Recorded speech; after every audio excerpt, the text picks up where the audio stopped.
No help from her husband, no mercy from in-laws. Her married life was a nightmare. She found a women's shelter 3 days later. Quiet, discreet, and hidden behind an old chapel. The staff didn't ask too many questions. They saw the darkness in her eyes, the broken rhythm in her breath. They offered her a room, warm food, and something she hadn't felt in years. Safety. At night, she cried into her pillow until it was soaked. But during the day, she walked with her head a little higher. She joined therapy sessions and met others who carried invisible wounds like hers. Some had burns. Others had broken bones. But all of them carried one thing in common. Silence turned into strength. One woman told her, "You don't owe your pain to anyone. But if you share it, it stops owning you." That night she shared. She uploaded part of her story to a hidden online blog. Not her name. Not his. Just the truth. Pain. The bleeding. Cries. The gaslighting. The sex that hurt instead of healed. The video she'd recorded, her bruised face speaking calmly about years of pain, was added without edits. Raw and unfiltered. Within hours it went viral. People shared. People commented. Some wept. Others confessed their own stories in the replies. Strangers messaged her, saying she saved them.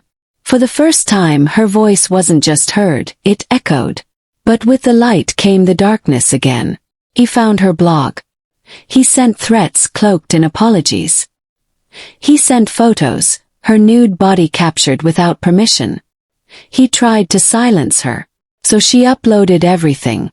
The hidden footage. The phone records. The bruises. The night he forced her to perform while the camera rolled. The nights he left her bleeding. The public saw it all. His career. Destroyed. His family. Shame. His friends. Silent. She had no guilt. She didn't hide anymore. And yet, something inside her still felt broken.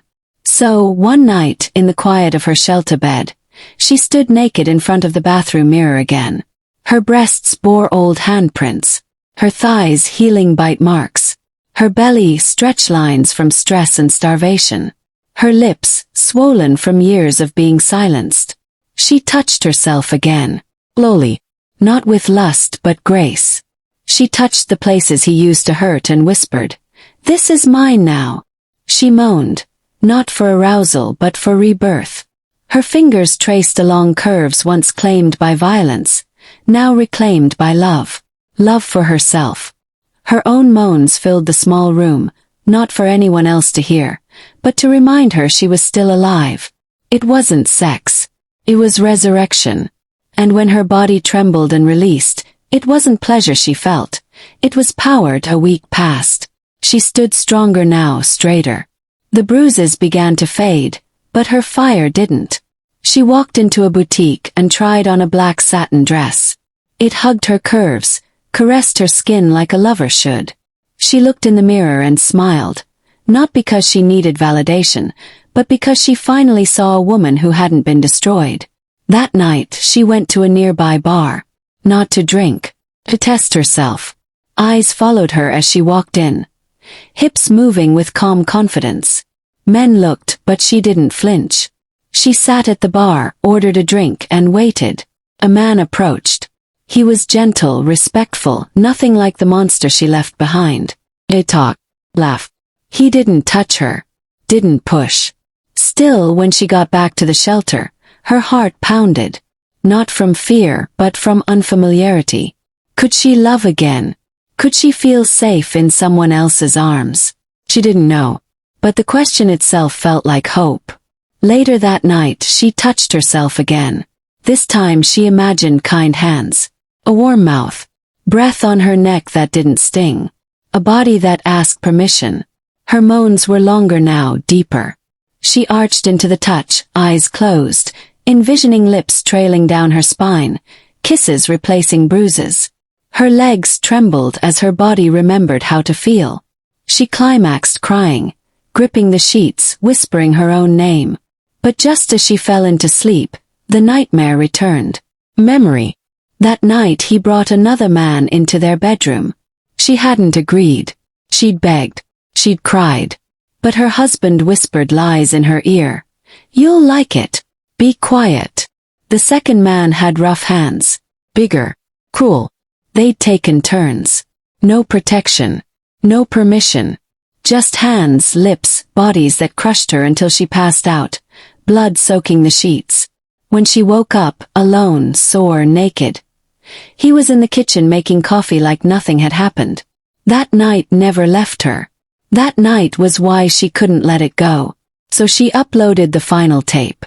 A secret video from that night. The camera hidden in the dresser mirror. The images blurred, violent, unholy. But enough. Enough to bring authorities. The blog exploded. News outlets picked it up. Protests started outside his office. He vanished. She stayed silent for days after that. Not out of fear. Out of peace. The kind that comes when you've burned every bridge meant to cage you. The shelter grew quieter for her. She spent more time writing, journaling, remembering. Each memory that used to suffocate her now became a weapon. Every scream turned into a sentence. Every bruise became a paragraph. And the pain, it became her ink. One afternoon, she sat in the shower, legs folded to her chest, letting the water cleanse her skin and thoughts alike. The memory of his heavy body over hers haunted her like a scent she couldn't wash off. But now, when she closed her eyes, she didn't see submission, she saw fire. She whispered, "I survived." And that truth was hotter than any touch he ever gave her. But then, something unexpected happened. She missed sex. Not the pain. Not the control. The real thing.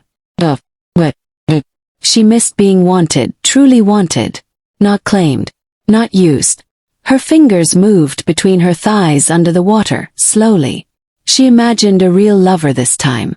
One who kissed her slowly. Bit her lip gently. Made her gasp in the right way. Someone who didn't rush. Who asked with his eyes. Who touched her like she was art. Worshipped, not wrecked. Her back arched against the tiles. Her moans bounced against the walls. And when she came, it wasn't about lust. It was a declaration. Her body was hers again. But just as the pleasure washed over her, a knock at the door interrupted her stillness. A staff member, pale, held out a letter. No return address. No stamp. Just her name in block letters. She opened it with trembling hands. Inside was a single photo, her naked, bent over the kitchen table, taken from above. The angle she'd never seen. Her face was swollen. Her thighs bleeding. And the man behind her wasn't her husband. He'd been filming. Even that night. Her stomach dropped. On the back of the photo, in red ink. "Still want to talk?" Her fingers shook as she fell to the floor. The photo sticking to her wet skin like shame. He was still watching her. Somewhere. Somehow. Camera. A house. There had to be more. She ran out of the shower, wrapped in just a towel. Heart pounding like it was about to break through her chest. She called the only contact she'd made at a women's advocacy group. They dispatched an investigator. 2 days later they found more. Tiny hidden cameras in her old makeup kit. A micro-tracker once hidden in her wallet. Her phone had been cloned. For years he'd known everything. Every cry, every orgasm, every whispered plea. He didn't just hurt her. He documented it. He enjoyed it. The horror returned. But she didn't cry this time. She screamed. A deep, guttural, fire-breathing scream that shook the windows. Every emotion she'd ever bottled broke loose in one wail. The staff tried to hold her, but she pushed them off, grabbed her phone, opened her blog and hit go live. Her voice cracked. Her towel slipped. Her body was wet and shaking. And still she spoke. She told the world everything. Every hidden device. Every video. Every camera. Every inch of violation. Her body wasn't just used. It had been sold, filmed, passed around. She was a product in her own home.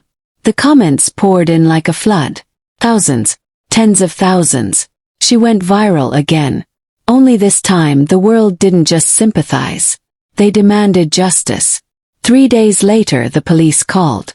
They'd found his car abandoned on the edge of a river. Keys inside. No body. No footprints. Just one thing left on the seat. A flash drive.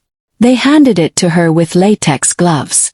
Her hands trembled as she clicked it open. Dozens of files, labeled by dates. One a video. One. Some showed her crying. Others, screaming, bleeding, begging. But what made her stomach curl was the sound of him breathing behind the camera. Low. Proud. She didn't look away. She watched every second. And when it ended, she was no longer afraid. She was ready. She met with the advocacy group, the authorities, and the legal team. Together they built a case not just for abuse, but for trafficking, revenge porn, assault, and attempted murder. But still he was missing. Until one night. She returned to the shelter late. The hallway lights flickered. Something felt off. Too quiet. Her door creaked open on its own. On the bed was a black envelope. Inside was a photo. Close-up. Her asleep, mouth slightly open. Naked. Legs parted. A timestamp. 3:09 a.m. last night. Her breath caught. He'd been there. While she slept. While she dreamed of being safe. Her heart thudded so hard she could barely stand. She checked the room. Under the bed. In the closet. Nothing. No sign of him. Except one. The bedsheets were damp. And not from her. She collapsed to her knees, body shaking. She called the police. Again. They searched. Again. But he was like a ghost. Always one step ahead. He wasn't just watching. He was playing. Haunting. Hunting. And she knew then. This wouldn't end in a courtroom. No. He wanted a finale. A bloody, twisted finale. And she was tired of running. So she set the trap. She moved into a new apartment. One with hidden cameras of her own this time. She created a new blog post. Final confession. She acted broken. Vulnerable. Barely clothed. Begged him in her voice to just come explain in person. Said she'd take down the videos if he gave her one last night. And he took the bait. He showed up at midnight. Hoodie. Gloves. Knife. But the cameras rolled from every angle. And she was ready. She seduced him. Let him strip her. Let him kiss her neck. Let him pin her down. And just before he could slide inside her, the red lights flashed. Sweat crashed in. He screamed. He didn't. She watched, naked, bleeding slightly, smiling as they cuffed him with guns to his head. That night justice wore lace. And she didn't just survive. She crushed him. The courtroom was cold. Not just in temperature but in tone, in spirit. As she took the stand, her eyes scanned the room. Her ex-husband sat at the defense table, restrained yet grinning. Like the cameras hadn't captured his every violation. Like he still owned her. He didn't. She wore no makeup. No jewelry. Just a simple black dress that hugged her healing curves. Her voice didn't tremble when the prosecutor asked her to describe the night she nearly died. She told them everything. Every scream. Every drop of blood. Every time she woke up with no memory of what had happened in the dark. The jury looked sick. The judge blinked twice to fight his emotions. But then came the defense's turn.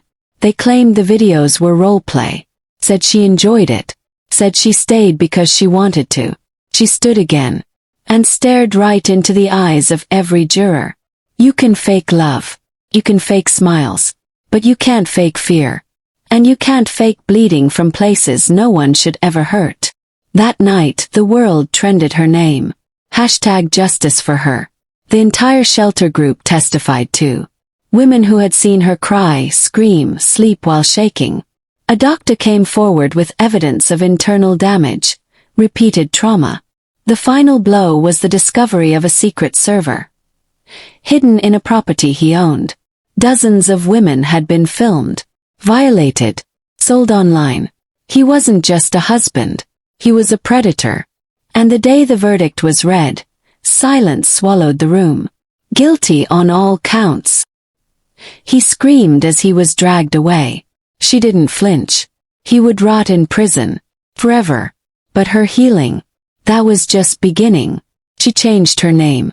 Moved to another city. And for months avoided everyone. She'd wake up in the middle of the night, breathless, hands still expecting to be pinned down. But over time the shadows faded, until she met someone new. It wasn't love at first sight. It was fear. Fear of touching, of kissing, of letting anyone in. But he was different. He waited. Gasped. He kissed her like she was sacred. Their first time was slow. Emotional. Her body trembled, but not in fear. In release. He kissed every scar like a vow. Held her through every moan and every tear. And when she cried afterward, he didn't leave. He kissed her forehead, whispered, "You own your body now." Months passed. They traveled. Made love under stars. In cabins. In balconies. Their sex was loud, wild, passionate, but always consensual. Always respectful. He introduced her to desires she never knew could exist outside pain. The more he loved her, the more she began to love herself. She started a foundation. For survivors. Safe home. Therapy. Legal aid. Education. Shelter. Her name was now whispered not in pity, but in power. And then, she got pregnant. When she told him, he cried. Held her belly like it was gold. 9 months later, she gave birth to a daughter. One with her eyes. Her strength. Her fire. She named her not after the past, but the future. And every time she kissed her child, she remembered one thing. That even the most broken can rise. That even the most abused can fight. And that no matter how dark the night, the dawn always comes. The story went viral again. Streaming sites begged for rights. Publishers offered book deals. But she said no. This isn't entertainment, she said. This is truth. And truth belongs to survivors. One final message she posted to her blog. You tried to destroy me with sex, pain, and power. But I rebuilt myself using every broken piece. Now I make love, not war. Now I live, not survive. You took my body. But I took back my soul. And that's a story no camera can ever capture. Fade to black. End.